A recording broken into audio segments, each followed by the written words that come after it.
Film की शुरुआत में हम एक प्यारी सी लड़की को देखते हैं जो अपनी गाड़ी को चलाती कहीं पर जा रही थी और थोड़ा सा परेशान भी थी। तभी उसे अपनी डॉक्टर की कॉल आती है जो कहती है, सेडी तुमने आज मुझसे मिलने आना था, आज हमारी अपॉइंटमेंट थी। मैं जानती हूँ तुम अपनी एक एम्प्लॉय की मौत की वजह से बहुत ज्यादा दुखी हो। सेडी कहती है, हाँ पर मैं ठीक हूँ, मुझे बहुत दुख हुआ, वो थोड़ी थोड़ी मेरे जैसी थी। डॉक्टर कहती है, तुम्हें जल्दी ये हादसा भूलना होगा वरना इन सबका तुम्हारे काम पर बहुत असर होगा। पर सेडी अभी भी कुछ भी भूल नहीं पाई थी। अब हमें इस कहानी में एक और कैरेक्टर को दिखाया जाता है जिसका नाम कोल था, जो कि एक किसान था और पौधों की दुकान पर काम करता था। सेडी भी एक पौधा खरीदना चाहती थी और किस्मत से वो कोल की दुकान पर पहुंच जाती है। अब जाते ही उसे एक पौधा पसंद आया था। कोल कहता है, अच्छा तो तुम्हें ये पौधा पसंद है, पर हाँ देखो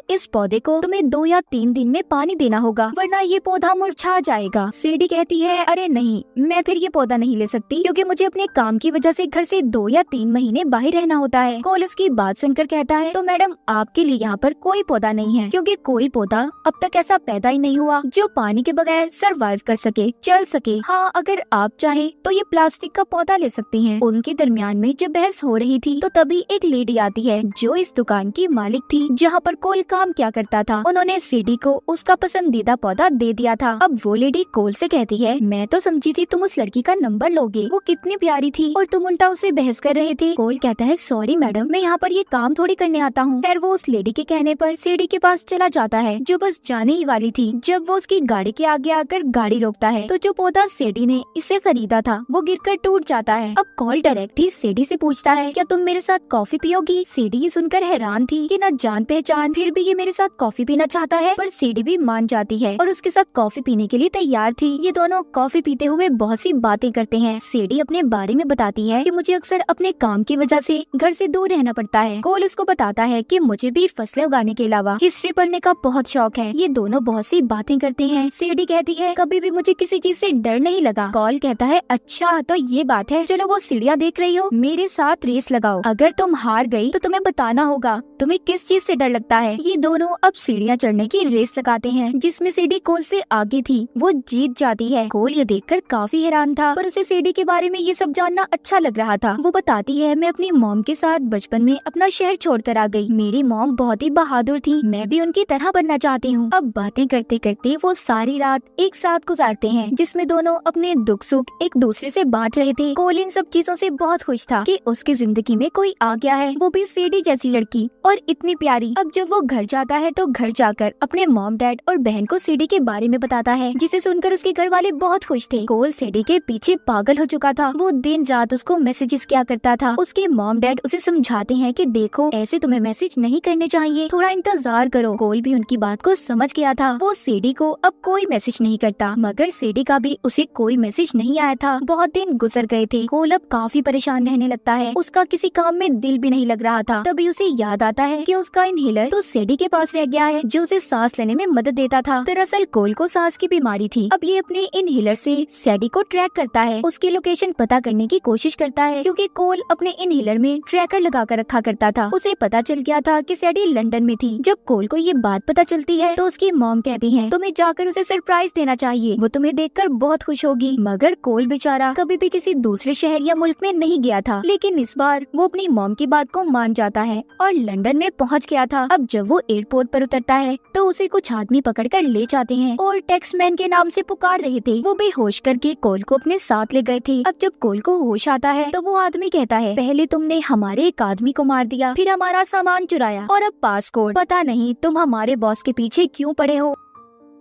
कोल उस आदमी से कहता है, अरे नहीं यार, मैं कोई टैक्समैन नहीं हूँ, तुम्हें कोई गलत फहमी हुई है, मैं तो सीधा साधा सा एक किसान हूँ जो लंदन में अपनी दोस्त से मिलने आया था। वो आदमी कहता है, अच्छा तुम एक्टिंग अच्छी कर लेते हो मगर तुम अब हमसे नहीं बच सकते। कोल उसे कहता है, मैं झूठ नहीं बोल रहा, तुम मेरा पासपोर्ट भी चेक कर सकते हो। तभी वो आदमी कोल को और ज्यादा टॉर्चर अजियत देने के लिए उस पर एक कीड़ा छोड़ने वाला था। तभी उधर सेडी आ जाती है जिसने उस जगह का दरवाजा तोड़ दिया था और आकर उस आदमी को पीछे से मार देती है। उसने चेहरे पर नकाब पहना हुआ था। कोल को भी उसने बचा लिया था और जब वो अपना नकाब उतार कर दिखाती है तो कोल कहता है सेडी तुम यहाँ पर क्या कर रही हो। सेडी कहती है ये सब मैं तुम्हें बाद में बताऊंगी। इसके बाद वो अपनी गन से वहाँ पर एक एक को मार रही थी और कोल को भी एक गन देती है। कहती है सबको मारना मेरे अलावा। वो यहाँ पर उसे अपने काम के बारे में बताती है। कहती है कि मैं CIA की एजेंट हूँ। हमारी एजेंसी के लिए इन्होंने जाल बिछाया था जिसमें तुम फंस गए। ये तुम्हें टैक्समैन समझ रहे हैं पर इन्हें क्या लगता है मैं इनके जाल में इतनी जल्दी फंस जाऊंगी। ऐसा नहीं हो सकता। कोल ये सब बातें सुनकर परेशान था। वो सोचता है क्या सेडी ने उससे झूठ बोला। यहाँ पर हमें पता चलता है कि टैक्समैन कोई और नहीं बल्कि सेडी ही है। अब टैक्समैन की क्या कहानी थी ये हमें आगे जाकर कहानी में पता चलेगा जिसको वो लोग ढूंढ रहे थे। पर खैर किसी तरह सेडी बचाकर कोल को ले आई थी। वो एक पहाड़ी से छलांग लगाकर दोनों एक बस में बैठ जाते हैं जहाँ पर सेडी बस को चलाते हुए उन आदमियों पर गोलियां चला रही थी जो इनके पीछे आ रहे थे और उनकी बहुत सी गाड़ियों को टक्कर मारती है। एक गाड़ी में तो बहुत जोर से धमाका भी हुआ था। सभी गाड़ियां तबाह हो चुकी थी। तभी एक गुंडा बस के अंदर आ जाता है जो सेडी को मारने ही वाला था लेकिन कोल ने सेडी की जान को बचा लिया था। दोनों उन गुंडों से बचकर आगे निकल गए थे। सेडी अब एक जगह पर बस को रोकती है। कोल उससे कहता है कि तुम झूठी हो। तुमने मुझसे झूठ बोला है। तुमने सब कुछ मुझे गलत बताया अपने बारे में। सेडी कहती है नहीं मैंने तुम्हें वो सब बताया जो आज तक मैंने किसी को नहीं बताया था। जिस पर कोल कहता है ओ अच्छा तो इसका मतलब मैं दुनिया का सबसे बड़ा बेवकूफ इंसान हुआ ना जिसने सेडी जैसी लड़की पर यकीन कर लिया। अब मुझे तो लगता है मुझे यकीन ही नहीं करना चाहिए था तुम पर। और वो कहानी जो तुमने अपनी एम्प्लॉय के बारे में बताई थी कि वो मर गई थी वो भी झूठी लग रही है मुझे। सेडी कहती है हाँ वो कहानी झूठी है क्योंकि अपनी एम्प्लॉय को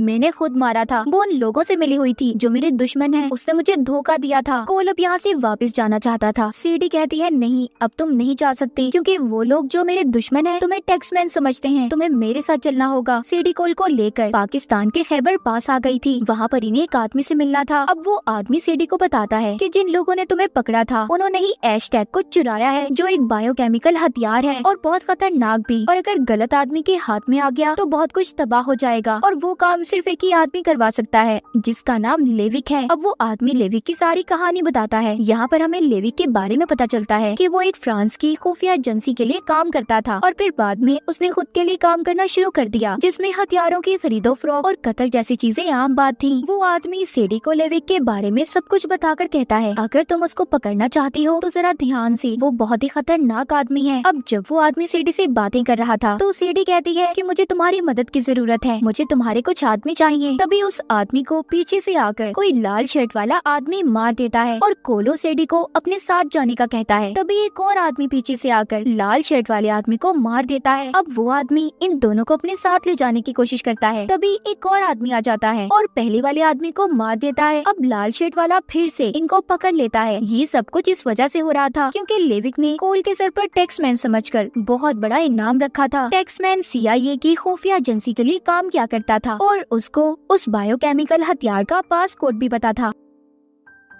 अब खैर किस तरह ये बचकर वहाँ से निकल गए थे। गाड़ी में जाते हुए सेडी कोल को बताती है हैशटैग दरअसल एक बहुत ही खतरनाक हथियार है जिसका पासकोड सिर्फ मेरी एम्प्लॉय को पता था। वो इस बारे में लेविक को बताना चाहती थी पर इससे पहले वो बताती मैंने उसे मार दिया और उस पासकोड को भी खत्म कर दिया। अगर लेविक ने उस पासकोड से हथियार को खोल दिया तो वो उसे बहुत से गलत कामों में इस्तेमाल करेगा। इतना बताकर सेडी कोल को बेहोश कर देती है। उधर लेविक ने कोल के सर पर भारी रकम का इनाम रख दिया था। अब सेडी प्लान बनाकर कोल को बांध कर लेविक के पास ले आई थी। कर कहता है ओ तो तुम टैक्समैन हो, मैं तुम्हारी हालत देखकर समझ सकता हूँ। एक वक्त में मैं भी CIA के लिए काम करता था। जब उनका काम निकल जाता है ना तो CIA वाले ऐसे ही अपने आदमियों को छोड़ देते हैं। मेरे साथ भी सब कुछ ऐसे ही हुआ था। खैर छोड़ो, मुझे जल्दी से पासकोड बताओ। वहीं पर सेडी लेविक से कहती है जब तक तुम मुझे मेरे नाम के पैसे नहीं दोगे तब तक मैं इस पर नजर रखती हूँ। और इस तरह सेडी भी कोल के साथ लेविक के प्लेन में आ गई थी। मगर जल्दी लेविक के आदमियों को पता चल जाता है कि कोल और सेडी आपस में मिले हुए हैं और इस वजह से प्लेन में ही लड़ाई हो जाती है। सेडी बहुत ही बहादुरी से लेविक के आदमियों का मुकाबला कर रही थी। तभी उसे लड़ते हुए चाकू लग जाता है। वो जख्मी हो गई थी। ये देखकर अब कोल सेडी और बायोकेमिकल वाले ब्रीफकेस को लेकर चलते हुए प्लेन से छलांग लगा देता है। अब जब सेडी को होश आया था तो ये एक जंगल में थे। उसे ये जानकर बहुत अच्छा लगता है कि कोल ने उसकी जान बचा ली। अगली सुबह लेविक और CIA के आदमी इन दोनों की तलाश में थे क्योंकि इनके पास बायोकेमिकल हथियार वाला ब्रीफकेस था। ये दोनों जंगल में थे। अब वहाँ यहाँ पर CIA और लेविक के आदमियों के दरमियान में लड़ाई हो जाती है। यहाँ पर सेडी सिर्फ एक ही चीज को बचा सकती थी, कोल को या फिर ब्रीफकेस को। उसने कोल को चुना था। अब लेविक के आदमियों को ब्रीफकेस मिल जाता है और CIA वाले सेडी और कोल को अपने साथ पूछताछ के लिए ले गए थे कि उसने ब्रीफकेस लेविक के लोगों को क्यों ले जाने दिया। अब CIA और FBI के एजेंट ये फैसला करते हैं कि वो लेविक को पासपोर्ट का आधा हिस्सा बताएंगे, जिसको बताने वो उसको एक होटल में बुलाने वाले थे ताकि फिर वो उसे पकड़ सके। और इसी के लिए वो कोल की मदद मांगते हैं, क्योंकि लेविक की नजर में कोल ही टैक्समैन था जिसको पासपोर्ट का पता था। कोल ना चाहते हुए भी इनकी मदद करने के लिए तैयार हो जाता है। सेडी उसे बहुत मना करती है कि इस काम में बहुत खतरा है, लेकिन फिर भी कोल उनकी मदद करने के लिए तैयार था। पर लेविक को जल्दी CIA की चाल के बारे में पता चल गया था। वो उन एजेंट्स को मार देता है जो कोल को गाइड कर रहे थे। अब वो कोल के पास जाता है और कहता है चलो पासपोर्ट बताओ या फिर मैं अपना तरीका इस्तेमाल करूं, तब बताओगे। तभी वहाँ पर सेडी आ जाती है और लेविक को कहती है जिस टैक्समैन को तुम ढूंढ रहे हो वो मैं हूँ। लेविक को पता चल गया था कि असल टैक्समैन सेडी है। वहाँ पर सेडी ने असल लीडर को भी बुला लिया था। लेविक जिनके लिए काम क्या करता था, जिनका पहले लेविक एजेंट था, सेडी लीडर को पासपोर्ट बता देती है और जिसके बदले में उन्होंने सेडी के अकाउंट में बहुत से पैसों को ट्रांसफर कर दिया था। लेविक को ये देखकर बहुत गुस्सा आता है। वो सेडी को गन दिखाकर कहता है मैं तुम्हें मार दूंगा, तुमने मेरे साथ अच्छा नहीं किया, इतना बड़ा धोखा। तभी सेडी उस होटल में जोर से बोलती है कि लेविक के ऊपर बहुत बड़ा इनाम रखा है। इतना सुनकर वहाँ पर जितने भी लोग थे लेविक के पीछे पड़ गए थे और वहाँ पर इसी वजह से लड़ाई हो जाती है। लेविक के लोग ब्रीफकेस को लेना चाहते थे, जबकि दूसरे लोग वहाँ पर लेविक को पकड़ रहे थे। कोल लेविक के आदमियों को मार रहा था, उधर लेविक सेडी को मारने ही वाला था। तभी कोल आ जाता है, उसने आकर सेडी को बचा लिया था और सेडी लेविक को मार देती है। जिस बिल्डिंग में वो थे वो बहुत ऊंचाई पर थी, जिस वजह से लेविक नीचे गिरकर मर गया था। इस लड़ाई में लीडर भी मर जाता है। कोल और सेडी ने उस बायोकेमिकल हथियार को भी बचा लिया था। कहानी के आखिर में हमें कोल और सेडी को दिखाया जाता है जो एक साथ बैठकर अपनी फैमिली के साथ खाना खा रहे थे और फिर जिसके बाद हंसी खुशी जिंदगी गुजारने लगे थे। और इसी हैप्पी एंडिंग के साथ इस मूवी की कहानी यहीं पर